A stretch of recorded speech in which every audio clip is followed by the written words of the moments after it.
neatness of a single decree. The council did what councils often do when faced with complex things: they compromised. They voted for partial regulation, mandatory registers of trades, clearer consent protocols, and community oversight committees that would include lay members such as Old Tilda and Captain Liz. They refused, for now, to criminalize the practice. They also refused to hand Elias the institutional keys he asked for. Instead, they would charter a neutral room in the customs house where records could be kept and audited, and where, with consent, certain older shadows might be stored until a community process could decide a method for restitution. The coda of the vote was procedural and quiet. The House agreed on guidelines for who could access records, on a required waiting period before a trade could be finalized in urgent situations, and on the institution of public notices for certain kinds of exchanges. For Jonna, the decision felt like both relief and invitation. It meant an end to some of the secrecy that had kept him safe. It also meant that his ledger would now be compared, perhaps, to other ledgers and to a standard. It meant that some of the trades he had made in soft light were subject to scrutiny, and that some regrets might have to be taken back into the aware world. When the chairman announced the compromise, someone in the room clapped, awkward and brief. Jonna wondered who else, out at the quay, would notice the change and what it would mean for the quiet economies of mercy that had tended to the town's nights. Elias stood and gathered his coat with the slow care of a man who had not expected to be fully refused, but who also had anticipated this partial rebuff. "We will abide by the town's will," he said, quietly. Gideon looked at Jonna for a long moment with something like shame in his face. Jonna did not know whether the shame would be followed by reparation. Outside, the salt air felt both clean and stinging. Jonna and Mara walked down from the council steps together in a silence that was not empty. Mara broke it first. "You did well," she said, shortly. "You said the right things. You did not flinch." Jonna wanted to answer with something grander than the truth. "I did what I had to do," he said instead. "I tried to tell them the ledger was more than a list." She looked at him for a long moment. Under the dim late sky, with gulls folding over the water, Jonna felt once again the odd intimacy of being seen. It was not the same as the old usefulness, when he could fix someone and go back to his jars. But there was a different sort of belonging, a public one, that demanded more of him. "It will be more work," Mara said. "And it will be worse in some ways. Some people will have to remember things they had been spared. But maybe it will be better, too, if we do it properly." They walked along the quay, and the town took the council's decision as a thing that would now need tending. Jonna thought of his ledger, of pages he might now add context to, of entries he might need to annotate with the new procedures they had voted into existence. He felt, in the hollow left where his shadow should have been, a small expectation that perhaps this publicness would not be only exposure, but also a kind of remedy. As they reached the wharf, a young clerk from the customs office brushed past Jonna and dropped a small scrap of paper. Jonna stooped automatically to pick it up. It was a printed notice about the council's compromise, dates, meeting times, the name of the oversight committee. Someone had written in a different hand at the bottom, "Ledger audits begin next week." Beneath that, faintly, someone had scrawled a name Jonna knew too well then. The ink was smudged as if by a restless thumb. Jonna did not speak immediately. He folded the paper into his pocket and kept walking. The compromise had been made. The town had chosen partial regulation, a set of civic rituals to hold what had been held privately. But the scrawl under the official script was a small, stubborn thing that did not let him rest. He felt the way the chamber had felt at that hush, like the instant when a tide pulls back and shows the bones left behind. The public remedy had begun, and with it a new kind of work, to watch the watchers, to keep careful records, to make sure that the town's attempt to hold memory in common did not simply become another way of choosing what to forget. Mara's hand found his as they moved down the stones. It was an ordinary gesture, one friend taking another's fingers, in a town used to hands that did practical things for one another, but for Jonna it had the whole weight of a vow. "Come by tonight," she said. "Sit. We'll put the lamps out like you ask. If someone comes to ask for quick forgetting, we will ask them to wait. We'll make space." Jonna nodded. The quay smelled of iron and kelp, and the day cooled toward evening. The compromise had been hammered out with civic care. It would, in the weeks to come, mean work and discomfort, and the slow business of people deciding to remember again. Jonah understood, with a clarity that belonged more to his ledger than to his quiet heart, that his place in the town had shifted. He would no longer be a private hands-on healer, invisible in the night. He would be a participant in a public culture that meant, sometimes, letting grief be heavy in order for truth to have room. They passed a lamplighter who was not Jonah. The lamps on the quay were still being tended by the town. Jonah's small jars lay at home, waiting for a different kind of evening. He kept his fingers closed around the scrap of paper in his pocket. The scrawl of Ven would not leave him, nor would it let him rest from watching. As they reached the point where the water lipped against the stone and the town's noises thinned to gull and rope, Jonah felt the familiar chill where his shadow was supposed to be. It felt, that evening, like a space that someone else might try to fill with neat labels and tidy boxes. The council had chosen partial regulation. The harbor had chosen to try and hold memory together. Jonah, who had traded in the small mercies of private forgetting, now had to learn how to keep them honest in public. When they parted, Jonah watched Mara go up the lane toward her house, and he felt, for the first time in a long while, that his work might be less a solitary craft and more a civic duty. He understood vaguely and fearfully that the next weeks would bring ledger audits and committee meetings, and perhaps an unpleasant sort of truth being returned to those who had been spared. He had told the council the truth he could, and they had answered with a compromise that put the town's care on record. He walked toward the pier alone. The salt wind pressed at his coat and made his eyes water. From where he stood he could see the lamps being lit along the quay. They were ordinary lamplights, each one an evening of light in the ritual had described. He thought of the people who would turn them on now, not only as a private promise but as a public sign. The harbor's compromise would call them to do more than forget. It would call them to choose.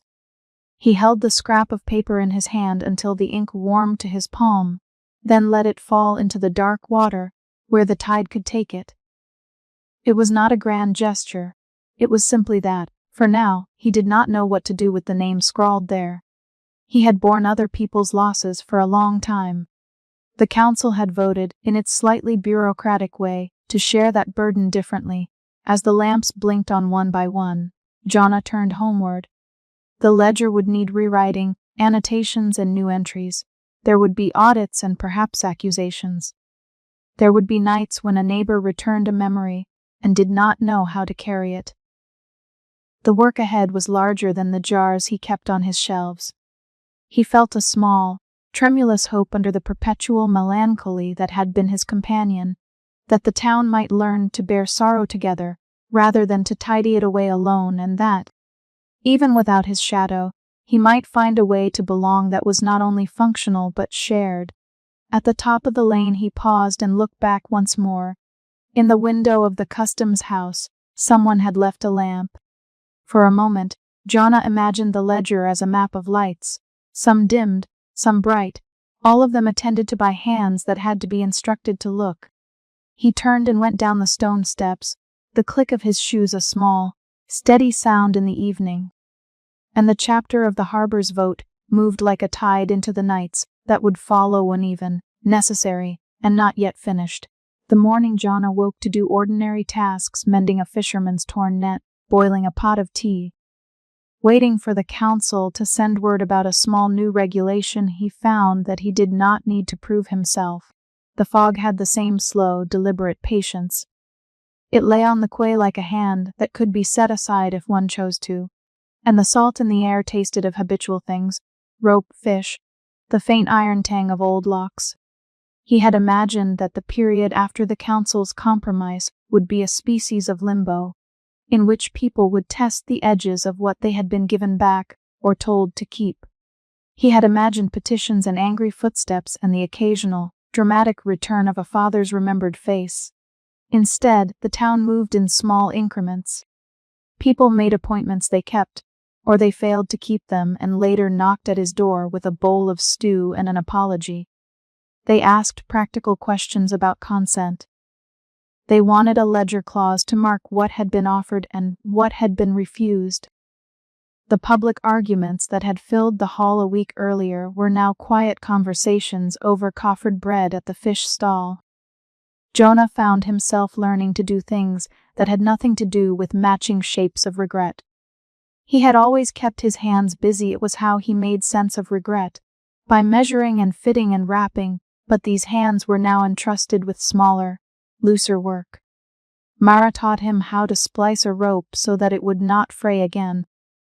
She watched the way he held the twine and corrected him with a steady hand rather than with the kind of praise that made him uncomfortable. "No, not like that," she said at the quay one damp morning, the rope between her fingers. "You make it neat so it lasts. You don't make it neat so people think you did something clever." Jonah laughed once, a thin sound, and then began again. He liked the way her directions were not about him. They were about the thing and the town and the way work could be honest. When he handed the repaired net back to the owner later, the man's jaw had a loosened line. He sat on the bench across the way and ate the bread Mara gave him, its crust still warm, and thought that this exchanged no ledger, no shadow in motion. Only bread and a quiet thank you felt like an unrehearsed kind of intimacy that made him curiously light and strangely heavy at the same time. Their days came to resemble a pattern, chores together, a shared cup of tea, talk about the most uninteresting things so conversation could practice being easy. They spoke about the market's hours, about which boats had men who were steady for the season, about a leak in Jonah's roof that had been there since he could remember, and which he had always feared to ask anyone to help him mend. When he finally mentioned it in the middle of a sentence, Mara stood up, tied her rope bracelet, and said, simply, "Tomorrow." It was the simplest kind of promise, concrete, small, and not for barter, and Jonah felt something inside him relax, the way salt loosens on a scrim of cloth. He took the promise as a kind of permission to accept help. Acceptance, he discovered, required a practice. He had to say the words aloud and feel what it meant for another person to make a place in their day for him. Old Tilda, who had been waiting in the doorway of her shop with a tray of tea, watched them. Her shop smelled of lavender and damp linen and the faint, innocent must of things put away with the intent to remember them. She had listened to the council debates in the back of the hall with the same exactness she applied to births and names and long dead winters. She had said little in public, but her silence had the weight of a full-bodied opinion. "You've both been very useful in a new way," she told Jonah while folding the edge of her shawl over her hands. She did not smile. Useful is not the same as being used. Keep that distinction in mind. Jonah had wanted to ask whether he had been used, and by whom, and whether memory that had been given back would be kinder or crueler now, that it could not be smoothed away. Instead, he wiped his palms on his trousers and asked, more humbly, "How do you keep from making things worse?" Old Tilda's eyes fixed on a jar of preserved feathers on the shelf. She tapped the glass with a knuckle as if listening for the right answer. "You make rules for yourself you can live with," she said finally. "And you make them with other people. That way the cost is shared, and the duty does not sit alone on your shoulders." Jonah liked the simplicity of that, rules shared, duties distributed. He had been used to carrying everything alone, not necessarily because he wanted to, but because solitude had been a clearer, cleaner way to live, measure, execute, depart. To live with others now meant that his ledger could be something other than a list of transactions. He began the slow work of rekeeping it. He sat at his small table in the room that overlooked the quay and opened the notebook. The pages had always felt less like paper and more like a map of his conscience. For years he had written names there and inked shapes and small costs the coin exchanged, the promise of a night of light. Now his hand hesitated. He found himself drawing new headings: consent, returned, refused, notes on what remained. He wrote in a different language, not what had been taken, but what people wanted to hold. Mara pushed a chip bowl of stew toward him. "Eat," she said. "You look like you need it more than the ledger." He ate with the deliberate slowness of someone who is learning the taste of ordinary food after a long absence. Conversation drifted and returned like the tide to the same small points: the leak in his roof, old Tilda's warning, their shared plan to mend Jonah's patched coat, which had seen better seasons. The talk took the shape of work and not confession. He liked this. He disliked how much he liked it. When he told her, finally, that the ledger felt different, a thing he could now mend, rather than merely use, Mara's face shifted from blunt practicality to something like careful pleasure. "You keep it like you do the things in your pockets," she said. "Not a place to hide things, a place to find them." That phrasing stayed with him through the week. He met people who had the courage to take back small things they had traded unwisely. A widower who had asked Jonah to soften the slant of a remembered quarrel came around one day with a box of tools and offered to teach Jonah a knot he didn't know. Jonah could not help thinking about the father who had come back more present, but with a blank space around his son's name. He thought of how that man then sat longer at the table that day. The gratitude he showed was less about the exchange than about the repair of the pattern of his life. There were also those who refused the return of memories. A woman from the fish market who had once asked Jonah to remove the heat of a festering memory came by and said, "Leave me what I have now." She would not reclaim what she had lost. Jonah never pressed. He had learned, by now, that the shape of someone's refusal could be as meaningful as their consent. A practical matter arrived with its own ordinary drama. Captain Liz Harrow, who had a dislike for anything that interfered with the running of the port, appeared at the quay and spoke to Jonah with his usual bluntness. "We've got men who remember wrong now," he said. "That's a public matter, not something to be kept in a ledger. You've got to help us build a way to make it sensible." Jonah felt the old reflex to answer in the language of craft, "This is how I do it. This is how I match." Instead, he found himself speaking differently. "We are making something that will be tested by ordinary life," he said. "People will need clear forms of consent and a place to keep what they choose to remember. But we must not treat memory as a commodity to be haggled over in the hall. It's not only about efficiency. It's about being honest with one another." The captain grunted. "Honesty's all well and good until the tide takes the truth and leaves us with a mutiny. Then we'll build ways to remind ourselves," Jonah said. "Small, structural things. A day when people come and say what they want and sign. A record kept not to hide but to help." This was not the defiant speech the town had expected of a boy once known for making things lighter. It was, instead, the sort of practical argument that suited the harbor's rhythms. When the captain left, he had not smiled, but he had not objected either. Small victories gathered like pebbles. Jonah and Mara continued to make their life of small things. They fixed windows in the morning, shared a pot of stew at noon, unknotted a rope at dusk. There were days when the ledgers sat closed for most of the light, and then had a single new entry in agreement between neighbors to remember a child's first laugh, with the note that the record would be held jointly. There were also evenings when the memory of what he had done for others came to him like a half-formed dream, and a dull ache settled in the base of his skull.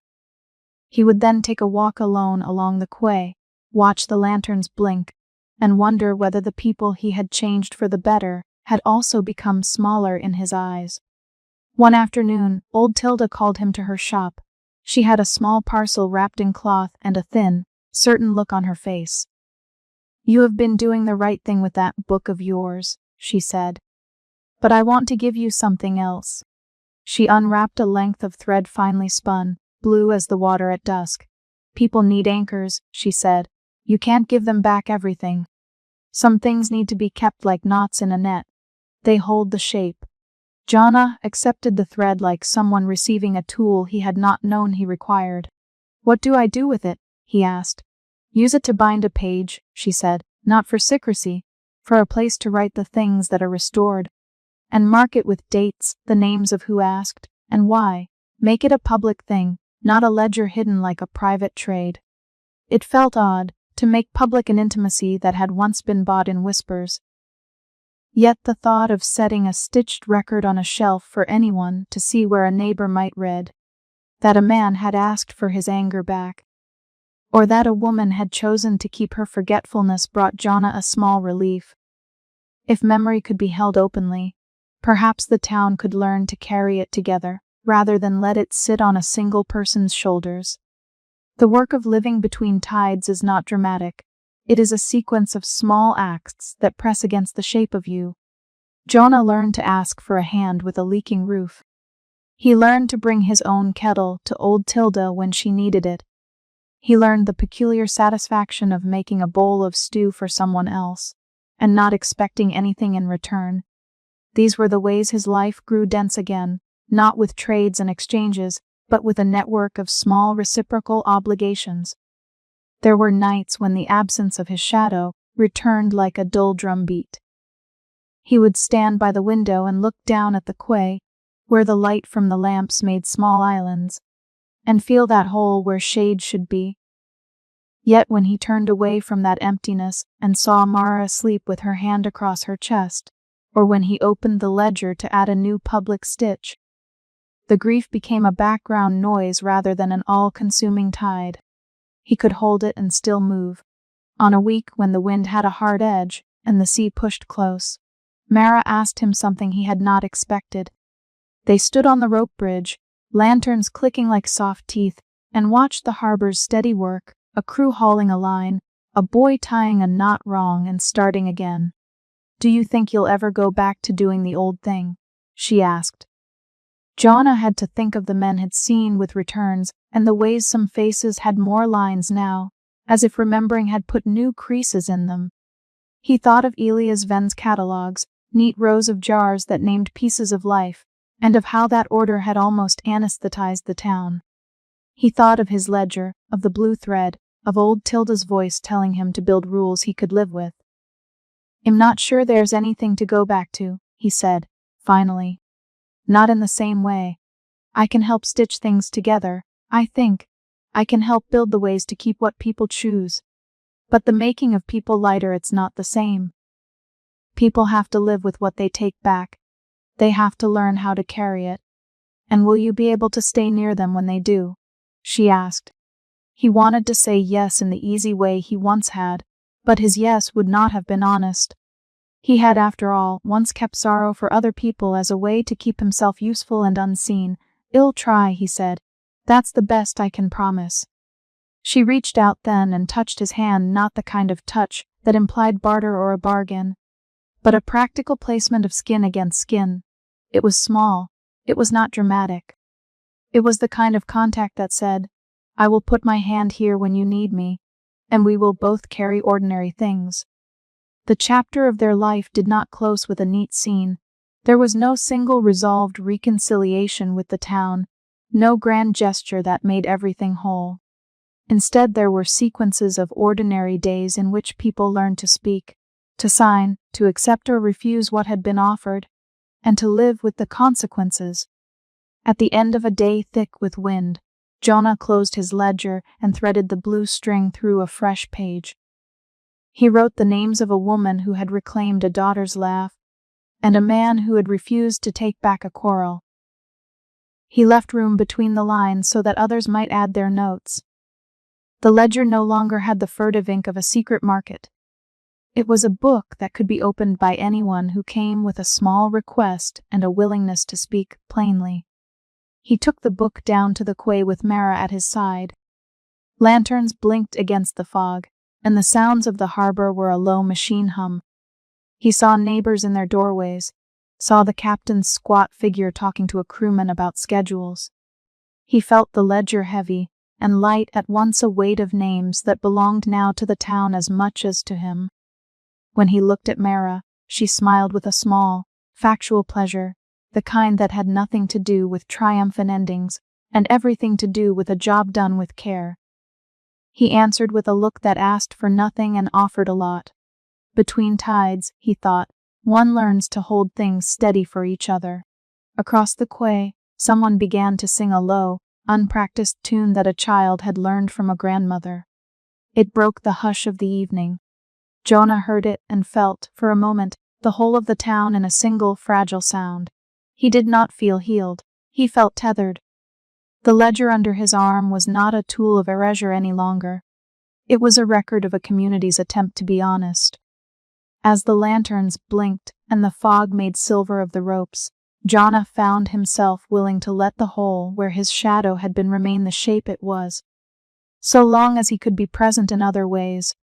It was, he knew now, a different usefulness. It might not protect him from loneliness, but it offered a way to be known. They started toward the rope bridge together. The night breath smelled of salt and coal.